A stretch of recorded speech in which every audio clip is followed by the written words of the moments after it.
Assalamualaikum warahmatullahi wabarakatuh. Selamat pagi anak-anak, selamat pagi ayah bunda. Bertemu lagi dengan Bu Rosa di pelajaran bahasa Indonesia. Mari kita awali pagi hari ini dengan berdoa terlebih dahulu. Let's start our lesson membaca surah Al-Fatihah. A'udzubillahi minasyaitonirrajim. Bismillahirrahmanirrahim. Alhamdulillahi Rabbil Alamin. Ar-Rahmanir-Rahim. Malik Yaumiddin.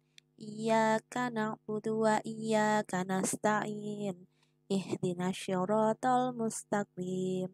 Syiratal ladzina an'amta 'alaihim ghairil maghdubi 'alaihim waladdallin. Amin. Doa lapang dada. Rabbi shrahli sodri wa yassirli amri wahlul 'uqdatam min lisani yafqahu qawli. Doa tambah ilmu. Rabbi zidni ilma warzuqni fahma waj'alni minas solihin. Doa mohon kemudahan. Allahumma yassir wa la tu'assir. Amina ya rabbal alamin. Amin ya rabbal alamin. Baik teman-teman, sudah siap untuk buku temanya, alat tulisnya. Kita akan mulai pembelajaran di pagi hari ini. Apa yang kita pelajari hari ini? Masih sama, kita akan mengamati dan mengisi tabel pengamatan. Masih ingat pelajaran yang kemarin tentang lingkungan sekitar rumah kita yang sudah diterangkan oleh Pak Jafar. Masih dengan lingkungan sekitar rumah kita akan mempelajari tentang lingkungan yang berada di luar ya nak ya. Siapa saja tetanggaku? Nah, di sini teman-teman akan menuliskan siapa saja yang menjadi tetanggaku. Teman-teman tulis di sini. Ada 1, 2, 3, 4, 5. Di sini teman-teman tulis. Di sebelah kiri rumahku terdekat itu rumah Bapak siapa ya? Teman-teman tuliskan di sini. Ini adalah rumah Bapak Edo. Namanya begitu. Anaknya aku kenal ini namanya. Aku suka main. Tapi karena pandemi kita tidak bermain dulu, tapi aku cukup kenal dengan ayahnya, namanya Pak Edo. Sebelah kananku rumah kanan, namanya Pak siapa ya? Oh, namanya Pak Rizky. Beliau bekerja di sebuah perusahaan swasta. Nah, ayahnya aku kenal dengan anaknya. Nah, tetangga depan rumah. Namanya Kriko, ayahnya bernama Pak Trisman. Sebenarnya seperti itu ya nak ya. Ditulis di sini rumah tetangga kanan, kiri, samping, depan, belakang, rumahnya Bapak siapa. Ya. Terus ini ada di halaman 58. Lanjut ya. Nah, di sini buka halaman 59 nak. Di sini ada pengertian kakak. Kakak, apa sih itu kakak? Kakak adalah kartu keluarga. Singkatan dari kartu keluarga. Kartu keluarga adalah kartu identitas keluarga yang memuat data tentang susunan hubungan dan jumlah anggota keluarga. Tentunya teman-teman itu punya kakak. Teman-teman bisa bertanya dengan ayah atau bunda tentang kakak ini. Kartu keluarga itu wajib dimiliki oleh setiap keluarga nak. Setiap ayah bunda setiap keluarga pasti memiliki kakak. Dimanapun tinggalnya wajib untuk memiliki kakak. Kartu ini berisi data lengkap tentang identitas kepala keluarga dan anggota keluarganya. Kepala keluarga itu ayah ya nak ya. Dan seluruh anggota keluarganya, ada bunda, ada namanya teman-teman juga di sini. Namanya nama ayah ini nomor 1, Bapak Risman. Ibunya Ibu Mira. Anaknya ada 3, ditulis semua di sini. Ya, contohnya seperti ini, Nak. Nah, ini adalah bentuk dari KK. Kartu keluarga, KK singkat. Di sini ada nomor kartu keluarga, nomornya 1, 2, 3, 4, 5, 6 ini. Ini yang disebut nomornya. Dan NIK. NIK ini adalah nomor induk kependudukan dari KTP ya. Nanti teman-teman akan mendapatkan KTP ketika teman-teman sudah berusia 17 tahun. KTP ini wajib punya sebagai warga negara Indonesia. Ini adalah KTP elektronik. Jadi kalau teman-teman bepergian kemanapun, membuat buku tabungan, membuat visa, paspor, KTP ini sangat diperlukan dan harus punya, Nak ya. Ini sebagai warga Indonesia, KTP ini sudah harus disimpan dengan baik karena penggunaannya sangat penting sekali. Kartu keluarga dicetak rangkap 3 yang masing-masing dipegang oleh kepala keluarga, yaitu ayah. Ketua RT juga punya fotokopiannya, dan kantor kelurahan tentunya yang asli pasti dibawa oleh ayah atau bunda ya, Nak ya. Dan itu tidak boleh hilang ataupun basah ataupun rusak. Jadi biasanya tuh dimasukkan map plastik. Karena kartu keluarga kakak termasuk dokumen yang sangat penting. Tidak boleh sobek, tidak boleh dicoret-coret juga, tidak boleh mengubah atau mengganti dengan sendiri atau menambah isi data yang tercantum di dalamnya. Makanya kalau di dalam satu keluarga ini teman-teman punya adik lagi, jadi ayah bunda harus mengurus kartu ini supaya nama adik juga tercantum di dalam kartu keluarga ini ya, Nak ya. Adiknya nambah lagi, bunda punya adik lagi. Ya, adik bayi itu nanti bunda ke kantor kelurahan mendaftarkan nama adik supaya masuk ke dalam KK. Setiap terjadi perubahan karena mutasi data atau biodata, perubahan ini wajib dilaporkan ke lurah dan akan diterbitkan KK yang baru. Jadi ayah bunda KK yang lama ini diminta, nanti punya KK yang baru. Bahkan pendatang baru yang belum mendaftarkan diri atau berstatus penduduk setempat, nama identitasnya tidak boleh dicantumkan dalam kartu keluarga. Mamanya tuh teman-teman, neneknya datang dari Jawa dan mau masuk ke kakak sini, itu belum bisa, Nak. Jadi tidak bisa masuk ke dalam kakak teman-teman karena kakak teman-teman ini asli Bontang, mamanya begitu. Bisa pun pindah, nenek harus mencabut kakak yang ada di Jawa seperti itu. Mencabut KTP, otomatis KTP-nya juga berubah. Nah ya, karena KTP ini, kartu tanda penduduk ini menunjukkan identitas.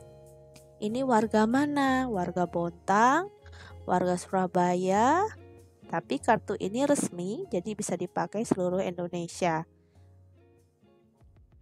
Nah, di sini tugas teman-teman mengisi ini. Apa sih itu KK? KK adalah kartu keluarga, yang artinya KK, kartu identitas keluarga yang memuat data susunan hubungan dan jumlah anggota keluarga. Di sini sebenarnya kolomnya ada banyak seperti yang ini. Hanya saja teman-teman belajar mengisi yang di sini dengan bertanya dengan ayah bunda ya, Nak ya. Nomor 1, nama ayah, nama lengkapnya siapa?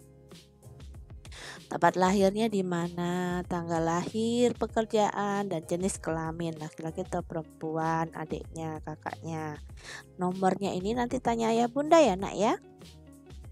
Lanjut. Nah, di dalam lingkungan rumah kita tentunya teman-teman pasti mengenal dengan RT ya, Pak RT. Teman-teman di lingkungannya kenal Pak RT tidak? Tahu tentang Pak RT?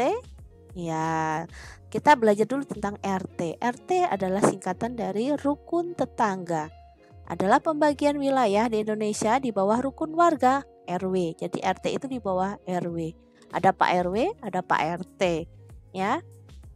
Pembentukannya melalui musyawarah masyarakat setempat dalam rangka kemasyarakatan yang ditetapkan oleh desa atau kelurahan. Ini baru-baru ini Bontang juga rame untuk pemilihan RT ya. Jadi tiap 5 tahun sekali itu akan dipilih pergantian RT ya nak ya tentunya. Rukun tetangga dipimpin ketua RT yang dipilih oleh warga. Jadi Pak RT itu dipilih oleh kesepakatan dari warga melalui pungut suara biasanya ya nak ya. Ada yang di sini ayahnya yang jadi Pak RT. Wah, luar biasa ya, karena tanggung jawab Pak RT juga cukup berat untuk mengatur masyarakatnya, masyarakat yang ada di lingkungannya, di lingkungan situ ya. Tugas RT adalah membantu menjalankan tugas pelayanan masyarakat, menjadi tanggung jawab pemerintah RT dan RW dan lurah. Yang kedua, memelihara kerukunan hidup warga, menyusun rencana dan melaksanakan pembangunan, mengkoordinasi antar warga, dan menjembatani hubungan antar sesama dan dengan pemerintah. Biasanya Pak RT ini umpamanya teman-teman sudah 17 tahun tuh, saatnya teman-teman bikin KTP. Nah, melalui Pak RT teman-teman akan dikasih pengantar. Oh Pak RT saya mau bikin KTP. Pengantar dari Pak RT untuk ke kantor kelurahan. Oh, anak ini akan membuat KTP ya. Begitu. Nah, apapun tugas Pak RT juga cukup berat. Umpamanya ada warganya pendatang. Datang dari luar kota. Jadi di dalam lingkungan tersebut, di dalam RT tersebut harus lapor RT. Jadi tinggal di rumah seseorang dalam jangka waktu yang agak lama pasti harus melapor kepada Pak RT, karena itu wilayah ada menjadi tanggung jawab Pak RT juga. Seperti kita ketahui, kalau memang Pak RT lingkungan tidak mengetahui warganya, itu sangat berbahaya. Jadinya apapun harus segera dilaporkan.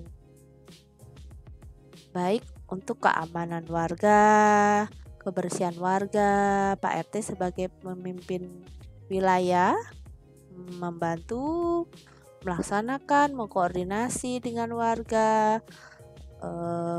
Seperti saat pandemi sekarang ini, Pak RT tugasnya juga cukup berat, masih tahu warga gimana caranya kita menghadapi pandemi ini. Jadi memberikan pengumuman seperti tidak boleh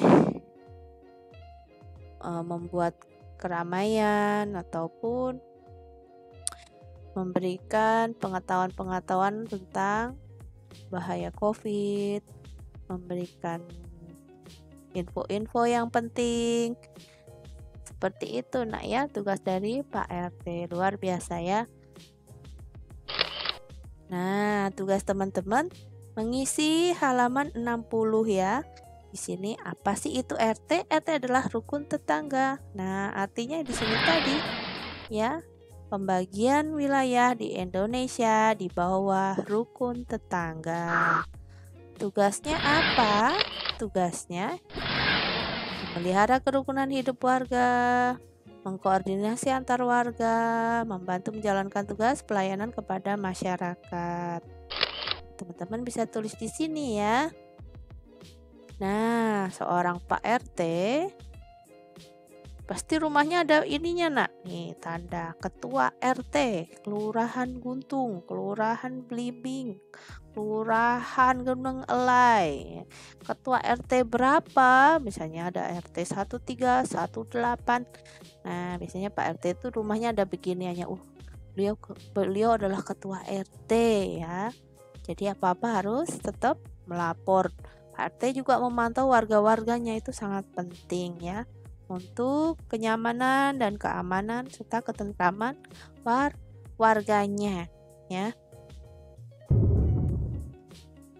Baik, di dalam kita bertetangga, Rasulullah juga mengajarkan tentang adab-adab bertetangga. Di sini teman-teman diminta untuk membaca dan menulis kembali tentang adab bertetangga, memuliakan tetangga. Barang siapa yang beriman kepada Allah pada hari akhir, maka jangan menyakiti tetangganya.